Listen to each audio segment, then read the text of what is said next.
बिस्मिल्लाहि वस्सलातु वस्सलामु अला रसूलिल्लाह अम्मा बाद। ये आज का सबक है आयत नंबर 103, 104 और 105। आऊज़ु बिल्लाहि मिनश शैतानिर रजीम। बिस्मिल्लाहिर रहमानिर रहीम। वअतसिमू बिहब्लिल्लाहि जमीअन वला तफर्रकू। अल्लाह रब्बुल इज़्ज़त फरमाते हैं वअतसिमू बिहब्लिल्लाह, अल्लाह की रस्सी को मजबूती से थाम लो। जमिया तमाम, सब के सब अल्लाह की रस्सी को मजबूती से थाम लो। वला तफर्रकू, आपस में जुदा जुदा नहीं होना, फ़िरके नहीं बनाने। वज़्कुरू नेमतल्लाह अलैकुम, और अल्लाह की उन नेमतों को याद करना है जो अल्लाह ने तुम पर की हैं। इज़ कुंतुम अअदाअ, याद करो उन नेमतों को जब तुम दुश्मन थे। फ़अल्लफ़ बैना क़ुलूबिकुम, अल्लाह ने तुम्हारे दिलों के दरमियान मोहब्बत डाल दी, उल्फत डाल दी। फ़अस्बहतुम बिनिअमतिही इख़वाना, तुम अल्लाह की नेमत की वजह से आपस में भाई भाई बन गए। वकुंतुम अला शफ़ा हुफ़रत मिनन नार, तुम तो आग के एक गड्ढे के किनारे पर थे। फ़अनक़ज़कुम मिनहा, अल्लाह ने तुम्हें उससे बचा लिया, महफूज कर लिया। कज़ालिक युबय्यिनुल्लाहु लकुम, इसी तरह अल्लाह ताला वाज़ेह करता है तुम्हारे लिए आयातिही, अपनी निशानियाँ। लअल्लकुम तहतदून, शायद कि तुम हदायत पालो।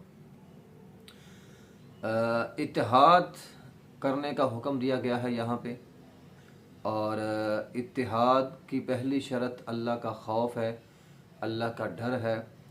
अगर इंसान के दिल में अल्लाह का डर ना हो, इत्तिहाद कायम नहीं हो सकता। वातसिमु बिहब्लिल्लाह, हब्लिल्लाह से मुराद किताबुल्लाह है, और किताबुल्लाह के अंदर फिर सुन्नत रसूलुल्लाह भी है। तो जो बंदा कुरान और हदीस को मजबूती से थाम लेता है, वो इत्तिहाद, जब तक कुरान और हदीस को मजबूती से नहीं थामेंगे, इत्तिहाद कायम नहीं हो सकता। तो इत्तिहाद के लिए ज़रूरी है किताबुल्लाह को थामना, सुन्नत रसूलुल्लाह सल्लल्लाहु अलैहि वसल्लम पर अमल करना। तो इसकी बहुत सारी दलीलें मौजूद हैं कि हब्लिल्लाह के अंदर कुरान है और साथ हदीस है। आज हमने क्या किया, हमने किताबुल्लाह को छोड़ दिया, सुन्नत रसूलुल्लाह को छोड़ दिया। वला तफर्रकू, कुरान ने कहा फ़िरके ना बनाओ, बटो ना आपस में। हम फ़िरका वारियत के अंदर चले गए, हमने ग्रुप बंदी कर ली, फ़िरके बना लिए, आपस में लड़ना शुरू कर दिया। और इस लड़ाई से फिर हमारा नुकसान बड़ा होता है। देखें, लड़ाई चाहे सियासी हो, चाहे मजहबी हो, चाहे घरेलू हो, हर लड़ाई का नुकसान होता है, हर लड़ाई का नुकसान है। हत्ता कि आप देखें, हदीस में आया, नबी अलैहिस्सलाम को लैलतुल क़द्र बतला दी गई थी। आप अलैहिस्सलाम ने फरमाया, मैं तुम्हें बताने के लिए घर से निकला, आगे दो लोग आपस में झगड़ा कर रहे थे, मैंने उनकी सुलह करवाई, और मुझे वो भूल गया कि जो अल्लाह ने मुझे लैलतुल क़द्र की रात बतला दी थी। आप इससे अंदाज़ा लगाएं, एक बहुत बड़ा इनाम इस उम्मत पर होने लगा था, जो दो लोगों के आपस में झगड़ने की वजह से अल्लाह ताला ने वापस ले लिया। तो झगड़ों का नुकसान होता है, घरेलू झगड़ों का नुकसान है, माशरे के झगड़ों का नुकसान है, सियासी झगड़ों का नुकसान है, मजहबी झगड़ों का भी नुकसान है। तो फिर मैं आपस में झगड़ना नहीं है, अल्लाह और उसके रसूल की बात को मान लेना है। वज़्कुरू निअमतल्लाहि अलैकुम, अल्लाह की नेमत याद करो जब तुम दुश्मन थे।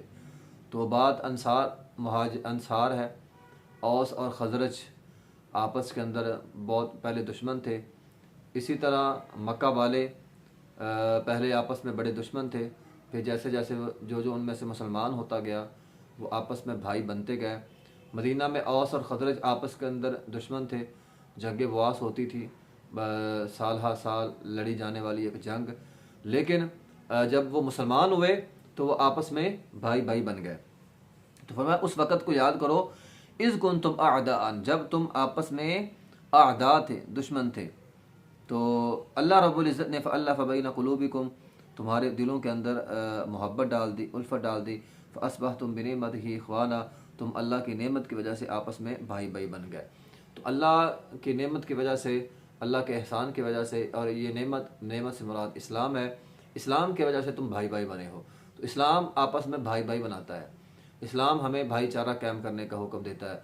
इस्लाम कहता है आपस में नरमी पैदा करो, यस्सिरो वला तुअस्सिरो, ठीक है। तो न वला तुनफ़िरो, नफ़रतें नहीं बांटनी, आसानियाँ पैदा करनी है, मुश्किलात पैदा नहीं करनी, ठीक है।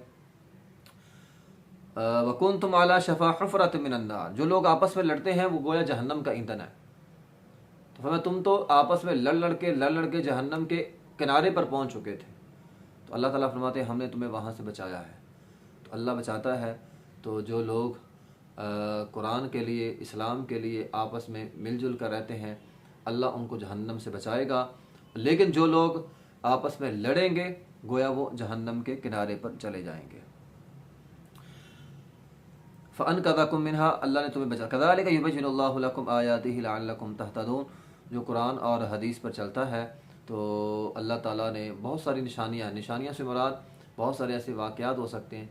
जो लोग कुरान और हदीस की बात मानते हैं अल्लाह ताला उन्हें दुनिया में भी इज़्ज़तों से नवाजता है और आखिरत में भी इज़्ज़तों से नवाजता है। इमाम अहमद बिन हम्बल के जनाजे के हवाले से ये बात तारीख़ दानों ने लिखी है कि उनका जनाजा उठाने वाले तकरीबन 100 उलमा थे जो बनु हाशम में से थे। यानी बनु हाशम के 100 लोगों ने उनको गसल दिया, उनका जनाजा जो है वो उन्होंने उठाया। उस वक़्त जो खलीफा था उसने जनाजे के शुरका, जो लोग जनाजे के अंदर शरीक हुए, उनकी तादाद का हिसाब लगाने के लिए लोगों को हुक्म दिया। तो उन्होंने जो हिसाब लगाया था वो 15 लाख का था। ये 15 लाख का मजमा, शायद इससे बड़ा जनाजा कभी ना हुआ हो। तो 15 लाख का मजमा जो जनाजे के अंदर शरीक था।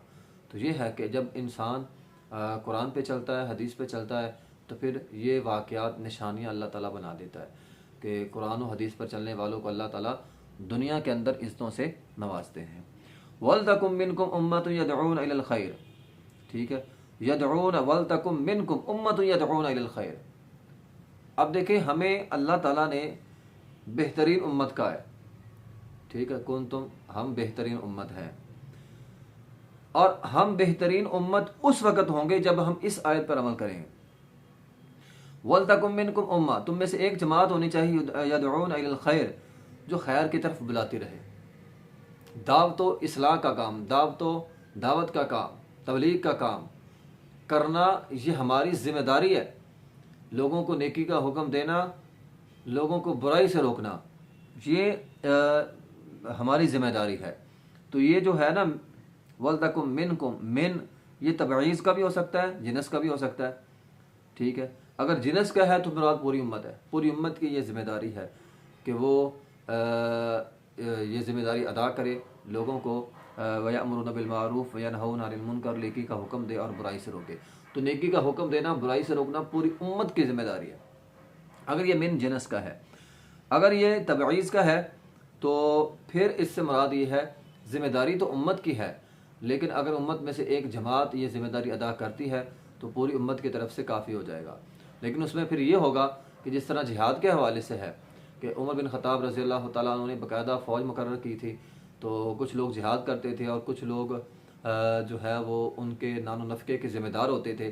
तो इसी तरह यहाँ पे होगा, कुछ लोग अगर दावत जिहाद का या दावत तबलीग का काम करते हैं तो फिर कुछ लोग ऐसे होने चाहिए जो उनके ज़रूरी अखराजात को बर्दाश्त करें और उनको उठाएं। तो इस तरह पूरी उम्मत इसके अंदर शामिल हो जाएगी। यानी एक आलम अगर दीन का काम करता है तो उस आलम की ज़रूरत ज़िंदगी को पूरा करना बाकी लोगों की ज़िम्मेदारी है।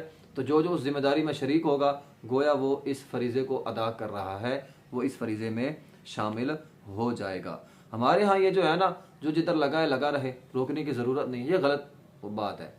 अगर आप किसी को नहीं रोकेंगे तो उसका नुकसान, उसका वबाल आप पर भी पड़ सकता है। इसलिए जहाँ तक मुमकिन है हमें बुराई से रोकना है और नेकी का हुक्म देना है। वला तकूनू कल्लज़ीना तफ़र्रक़ू, उन लोगों की तरह ना हो जाओ जो आपस में फ़िरके बट गए। वख्तलफ़ू, उन्होंने इख्तलाफ़ किया, मिन बादि मा जाअहुमुल बय्यिनात, हालांकि उनके पास बय्यिनात आ चुके थे, दलाइल आ चुके थे। व उलाइका लहुम अज़ाबुन अज़ीम, जो आपस में बट गए उन पर दर्दनाक अज़ाब है। बनी इसराइल मुराद है, जो जिनके 72 ग्रोह बन गए, हर फ़िरके उन्होंने बहुत सारे फ़िरके बना लिए। तो आज के ज़माने में भी हमारे अंदर बड़े फ़िरके हैं। नबी सल्लल्लाहु अलैहि वसल्लम ने फरमाया था मेरी उम्मत में 73 फ़िरके होंगे, ठीक है ना। तो पूछा गया था सबसे बेहतरीन, सबसे उन 73 फ़िरकों में कामयाब कौन है, तो फरमाया मा अना अलैहि व अस्हाबी, जिस पर मैं हूँ और मेरे असहाब होंगे वो कामयाब है, बाकी सारे नाकाम हैं।